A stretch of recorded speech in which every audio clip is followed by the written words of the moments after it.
Welcome to Jurassic Outpost's Jurassic World Dominion trailer number 2 analysis.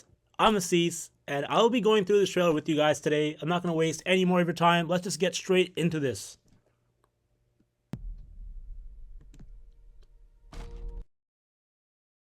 The beautiful amber logo transitions into the lovely log cabin that we saw Owen first build at the start of Fallen Kingdom.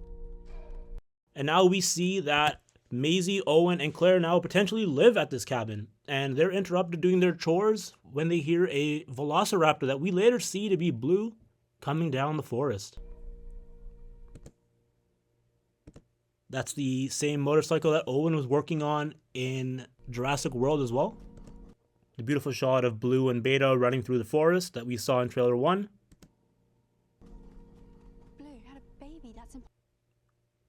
And of course, we have Maisie asking the question that many people have. That is, how did Blue have a baby when Fallen Kingdom already established that Blue was the final velociraptor on the planet? And we now know, or we believe, that Blue had a baby thanks to parthenogenesis, which is a real thing. Which is also why Beta looks identical to Blue. Hey, girl. Probably the first time that we're seeing Blue introduce Beta to Owen, and this shot is fantastic. We don't know if it's fully CGI or if it's an animatronic or a mix of both, but we do know that this shot looks fantastic, and baby Beta looking exactly like Blue, with the distinctive stripe on her side. Just like your mother. Now this shot is interesting because when we first saw it in trailer number 1 very briefly, we didn't exactly know what was going on, but with further context thanks to bits of footage and Mattel figures and Lego figures, we now know that Beta is being captured by what looks to be Rain Delacour and his gang of people. Now Owen hears this and presumably runs to Beta's aid, but of course he's too late. We see Blue coming back to the camp. We see a very scared Claire and a distraught Owen promising to get Blue's baby back, and Blue looking very angry and attacking Owen with what looks to be a claw. So he scratches Owen in the hand. First time we see his palm up to the dinosaur is kind of not working. This shot is so cool because we see a cityscape, I think San Francisco. Yes, I think San Francisco with the Golden Gate Bridge and the Quetzalcoatlus. And on the building we see what looks to be a nest and a Quetzal already sitting there nesting, and a second one flying over to it. It's going to be interesting seeing how these dinosaurs interact and kind of coexist with humans, and seeing it in a cityscape like that is a very interesting thing. Another shot we've seen before of Ellie Sattler. I'm so excited to see Laura Dern return as Ellie Sattler. Probably the thing that I'm most excited about, along with the return of Dr. Alan Grant, of course. Unleashed. A terrible mistake. This is our first proper look at Dr. Henry Wu, and he's speaking to Maisie, saying how they've made a terrible mistake. Looks like Dr. Wu is starting to feel some remorse for the actions that he's undertaken over the past several decades. Lovely landscape shot of two Ankylosauruses grazing, and already, of course, it wouldn't be the Jurassic community if there wasn't some good speculation going. And people are already starting to speculate that the Ankylosaur towards the bottom of the rolling hill there is actually Bumpy. Now, there's not a lot of evidence for this yet, but quite a interesting theory, and I kind of hope it's true because I have grown to quite like Bumpy from the Jurassic World Camp Cretaceous Netflix series.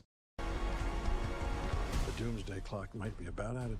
I like this scene a lot because it shows the original trio, something we've never seen before since the first movie, talking about the extinction of humanity due to technology that's already been created in the past. So it's kind of like the natural evolution in their own stories from the original movies. And it looks like they're at a biosyn facility because we see a biosyn worker played by Mamadou Ati in the back. I think he plays Ramsey, and I believe this is in the biosyn facility that we see, the big circular one. We see some more shots of this later as well. The trailer then takes us into Malta, where we see Owen doing his patented dinosaur hand maneuvers to a very angry Carnotaurus and Allosaurus. CGI looking incredible here. And our first proper look at the Atrociraptor squad here. What's really interesting about this scene is, so the gentleman in the back seems to be Barry, based off what we can kind of determine in the trailer, and it seems that the dinosaurs have been causing quite a bit of a mess, as we see in the top right of the screen a truck or some sort of vehicle crashing through a wall there, and then we see presumably what are 4 mercenaries or potentially even Atrociraptor handlers looking somewhat wary that their dinosaurs have gotten out, so this doesn't seem like a planned scenario. Atrociraptor's giving chase, we get more footage of that.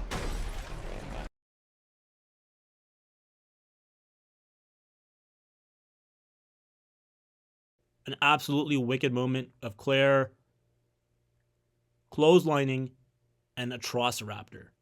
I know some people have been kind of iffy on it. Personally, for me, I think it works. It looks pretty cool. It's not too over the top, and it seems like a good inventive way of using the scenery within the action, which is kind of cool.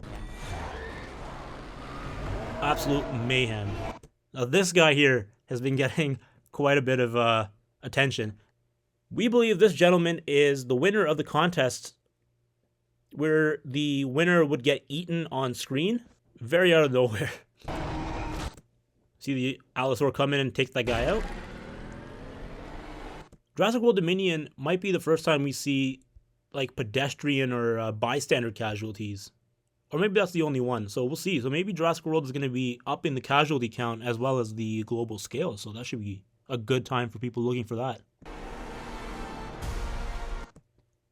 Amazing shot of a burning environment. Some character developing shots. I could use your expertise.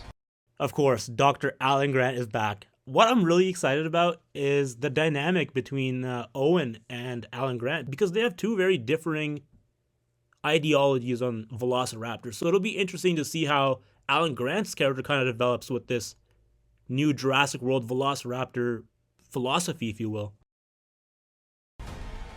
You coming or what? A baby raptor? Baby Raptor Beta. So we presume that Baby Raptor Beta has been taken from California or wherever Owen was residing into the Biosyn facility, it seems, where maybe one aspect of the finale is retrieving Beta, while the other aspect is dealing with Alan Grant and Ellie's kind of storyline as well. I made a promise we would bring her home. We see here that Maisie and Alan Grant are doing the hand pose. So maybe we'll see here a scene where Alan Grant kind of approaches Beta and is the one to kind of calm her down before ultimately being tranked by Owen. Because we see here in the next shot, she is wrapped up beautifully on Owen's back. This is the cutest shot I never knew I actually needed of a dinosaur on the back of a person. And this practical effect is looking very good. Promise to a dinosaur. Fun line from Jeff Goldblum, classic Ian Malcolm. Yeah. What? The CGI and animatronic work in this movie is going to be outstanding, because at this point it's becoming very tough to tell, for me at least, what's CGI and what's animatronic, because the technical work on this movie seems to be, in my opinion once again, much better than the previous 2 movies. And this shot is so cool because we get to see Ian Malcolm finally using the flare again to lure the giant carnivore away from what we presume to be our fellow heroes. And it looks like he's waving around a burning locust, which we'll get into later as well. Therizinosaurus. Now this shot is going to be controversial because we see the Pyroraptor looking amazing, but what it does is interesting because it dives into the frozen water. Now, I'm not an expert on dinosaur physiology or subjects related to that, but I still find this shot kind of interesting, I guess. Doesn't sit the best with me because it seems too over the top, especially as we'll see the raptor swimming in the next couple scenes, which just doesn't seem Jurassic. It seems too ballet-ic in a way. That can't be right.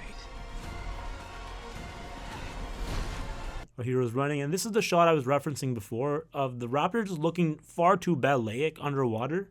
Now, I'm not sure if biologically these animals could do this, but the lake is frozen, and I understand that the raptors do have a bit of insulation from the feathers, but We'll see how this plays out for Owen, because he's just a regular dude in frozen water, so we'll see how that goes.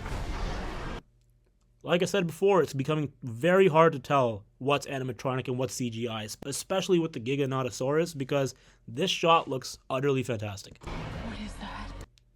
A great shot of all the heroes, minus, of course, Kayla Watts, the pilot, played by DeWanda Weiss. This is the first time we also see Dr. Wu participating in some of the action, and he's carrying something which we don't have really any idea what it could be. It could be DNA. Could it be potentially a locust? But we do know that's not going to be Beta, because Beta is still strapped to Owen's back, so we'll see how that plays out. Very curious to see how Dr. Wu's storyline concludes, especially after him showing remorse for the things that he's done. This shot gives me chills, because Laura Dern screaming no like that, it's pretty much the Jurassic Park 4 that I've wanted.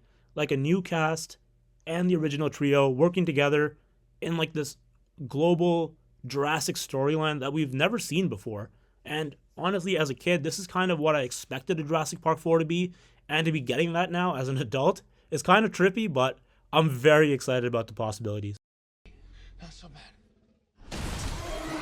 So it seems like the crew's escaped, and just as I think everything is good, the Giganotosaurus breaks right through probably the observatory window, it looks like. Very Dino Crisis inspired shot.